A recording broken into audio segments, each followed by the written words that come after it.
Great morning, children of God. Have a blessed day. May your morning be filled with grace and filled with the love of our Lord Jesus. Let's begin our day by receiving Jesus Christ and reading the Holy Scripture. Okay, that's what our daily routine should have. One of our daily routine should have. And again, reading a Holy Scripture is just like a food to your soul. No, let's just pray first. Let's just first ask the guidance of the Holy Spirit through praying. Like, Holy Spirit, I'm here. I am here. I'm ready and I'm hungry with the Word of God. Help me, Holy Spirit. What will be the verse that I'll be reading today will fill in my soul, and help me to choose and to understand what will be that verse for today, and help us also to obey God's command through that scripture, through the Word of God. So we'll fill in our soul, we'll make our soul busog, we'll make our soul full with the Holy Bible or the Holy Word of God. But before that will going to happen, let's receive Jesus first. Okay, let's receive together, children of God. You can say and repeat after me. Hesus Kristo, pasaylo kami sa among mga kasalanan, kami nakasala sa hunahuna sa pulong o sa buhat. Gidawat ka namo, Hesus Kristo, nga among personal nga maluluwas ug among Ginoo. Og wala kami mabuhat kung wala ikaw, Jesus. Salamat, Jesus, and we love you. Thank you, children of God, for receiving Jesus Christ with me again this day. Today nga pala today is Friday.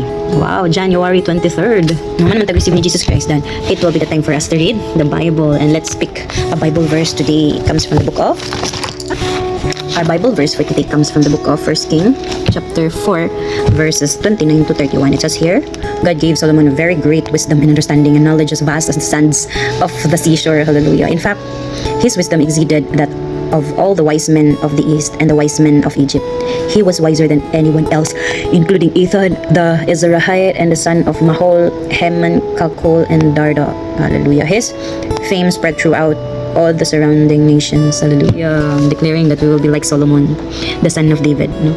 So, children of God, nindot kayo no, nindot kayo pamalandungon nga nag-abli ka og Bible and then nagkagnaton-an sa kaagi sa Ginoo. Kay kaning mga tao na sa Bible like King David, Solomon, no? Kinsa pa ni mga Ben-Hur, mga kanang na-mention diri ba? No? Kuan ni siya, in line gyapon ni siya sa kaagi ni Jesus Christ. Kay without them, wala tay ma-trace up, no? Nga asa ang gigikanan sa atong manunubos sa atong Savior Jesus Christ. Daghan kay pud og mga ability na gihatag sa Ginoo sa ilaha. Na makaas bitata nga I declare and decree that I'll be like Solomon, King Solomon, the wiser of all the wise. So makapangayo ta na sa Ginoo, of course, most especially if you are living holy and you are living righteously in the sight of God. Kanang yes, tao man ta, makasala man ta, no? But once we turn back to God, naramagod sa to kung maninuod na gid ta nga nibalik na kita sa Ginoo. Kanang mahadlok na ka makasala, di na kaganahan sa makalibutan hong mga pleasures and mga butang, kanang dili na kaganahan gyud. As in kanang lain man luod man kanang kana ka ba, lain man di ay kanang sa baday niya hugaw man nga pagka nilihukan kini may nana ba.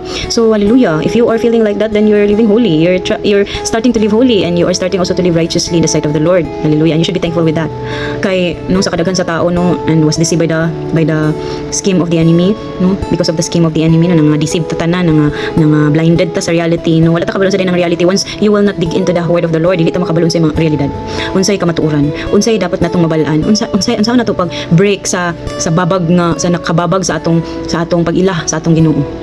Do kita lahi kita profession, no, so for the students lahi pud sila gusto in the future, no, labi na sa mga dili estudyante or maski dili trabahante na sa ilang balay, sige gapon na sila og kanang pamalandong regarding sa ilang mga kaugalingon kung unsa ba gyud purpose nako diri sa kalibutan. Nga nabuhi man ko, only if you know, children of God, nganong nabuhi ka diri sa kalibutan because you really have a purpose, and that higher purpose that is with each one of us, especially you, is to know Jesus more and more, to love Him more and more, and not just to know Him and love Him, but to spread His words, no, share His words to those people who just the same as you before, you haven't been known Jesus Christ with you haven't been receiving or accepting Jesus Christ in your life. Dagan kay tao nga ana. So kanang kung gusto kang maluwas pud sila, no, human as we are, di man gid ganahan nga ang ilang mga kalipay sa kalibutan ato na lang ikanang disrupt, no, ato na lang disturbohon. But kung love mo gud nato nga tao, kung tinud-anay na nimo nga love ang tao, ipaduol gid na nato sila sa Ginoo, no? Ipabalik gid nato sila sa tiilan sa Ginoo. Why? Lain sa kaayo kita ma-enjoy sa heaven. Lain sa kaayo kita ra, no? Kita ra magtanang enjoy sa grabe ka wide and very kanang unexplainable peace in heaven. Of course, ato gid nang birahon ang mga tao nga kanang palangga nato, most especially the most important ones were our families, no? Dili nato gyud limitan sa pag-include sa atong family sa prayers nato, tagsa-tagsa nga prayers nato. Everyday prayer should be consistent. Dili lang kay once in a blue moon lang a prayer, but a consistent one. Then let's include our loved ones and most especially our families sa atong prayers. Kay prayer can move mountain, and the power there's a power in prayer. There's really a power in prayer. Lagi mo ra nang istorya, but it has been heard by God. Imo ra nang out from your mouth na kanang Lord, gusto ko gingani, Lord, I want something kuan kanang miraculous ways that will be kanang moabot or that will happen in my family. Inana, miraculous things na align with you, Lord, and abundant blessings that will be showered each one of us in our family and covered by the blood of Jesus. Our family, my family will be covered by the blood of Jesus. Kana lang ang mga simple bitang mga kuan in the name of Jesus din ka, declaring ka in Jesus name. My body will be healed and will be restored to normal. No, kana nga mga prayer from children of God is a powerful one. Really powerful kaayo. There's a power in prayer, most especially if you are injecting great faith na imo gid nang gipangayo sa Ginoo nato nga si Jesus Christ, nga wala imposible sa iya ha. Wala imposible sa iya, tanan posible sa iya basta kay makaayo lang na siya sa imo. But if imong prayer is dili makaayo sa imo ha, like Lord, gusto ko kuan nga tao, Lord, nga akuan na siya, Lord, buhatang tanan makuha lang na siya. No, dili nga na diretso nga muhatag pud ang Ginoo sa imong gusto nga kanang tao gusto ka nga maimo. There should be like a lesson for you to have that person nga dili nimo sayangan, dili nimo lagi gana lagi ka, pero pag wala na kay gana na nawala na ka gana, gisunghan na ka, then biyaan nimo. No, di mo sugot si Jesus nga inanaon na nimo iyang children, iyang anak. Of course, if you will ask God for someone to be with you, should be ibaid pa kaniya ba unsaon nga kanang sure gid siya nga imong pangalagaan ang imong pangayo sa iyang person, imong pangalagaan nga di masking gamay nga sala din imong mabuhat kay madlok ka. Of course, it will going to happen if you yourself know how to be afraid to make mistake in the sight of God. Kay kung mahaglok ta makasala sa Ginoo, first mahaglok ta makasala ang mga tao nga atong gipangayo sa Ginoo.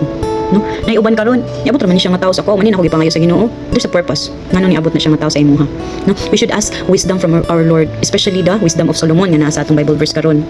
No? We should ask Lord, pwede pa nga wisikan pud minimo Lord, wisdom gikan kang King Solomon. Kay si King Solomon has kuan man kanang ni sobra-sobra man iyang kawise.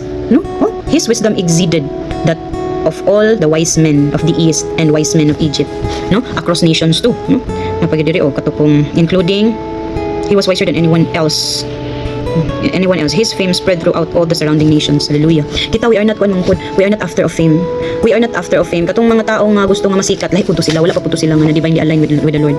Kaya maski nang atong Ginoo nga atong gisundan, dili man siya gusto nga masikat siya. Ang iya man is maluwas tang tanan. So supposed to be, if ikaw nga follower ni Jesus Christ, dili na ka mag-after nga masikat ka. You should be after with lost souls to be saved, lost souls to come back to God, to our Lord. Kana lang atong tumong children of God. And that's the lesson for today's Bible verse. I mean, that's the challenge for us in this Bible verse. We should be wise. We should be wiser enough not to be deceived again by the enemy of our Lord. And for that, may God be praised. Be blessed. That's all.